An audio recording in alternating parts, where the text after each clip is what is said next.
नमस्कार, आप देख रहे हैं लेटेस्ट हिंदी न्यूज। हर खबर सबसे तेज सबसे पहले। बिहार विधानसभा चुनाव के दूसरे और अंतिम चरण के लिए 11 नवंबर को मतदान संपन्न हो चुका है। चुनाव संपन्न होने के बाद चुनाव परिणाम 14 नवंबर को चुनाव आयोग वोटिंग की गिनती के बाद घोषित करेगा, लेकिन वोटिंग संपन्न होने के बाद कई एजेंसियों ने अपने एग्जिट पोल जारी किए हैं। जेवीसी डिजिटल एग्जिट पोल्स में एनडीए की सत्ता में वापसी का अनुमान जताया है।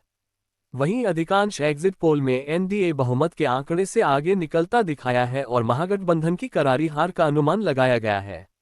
इस बार के चुनाव परिणाम पर कई दिग्गज नेताओं और सेलिब्रिटीज की प्रतिष्ठा दांव पर लगी है। इनमें लोक गायिका मैथिली ठाकुर भी शामिल हैं। मैथिली अलीनगर सीट से अपने राजनीतिक करियर का पहला चुनाव लड़ रही हैं।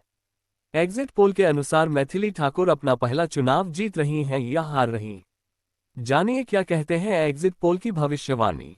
मैथिली ठाकुर जीत रही हैं या हार रही। जेवीसी डिजिटल पोल के अनुमान के मुताबिक मैथिली ठाकुर मिथिलांचल के अलीनगर विधानसभा सीट से चुनाव जीत रही हैं।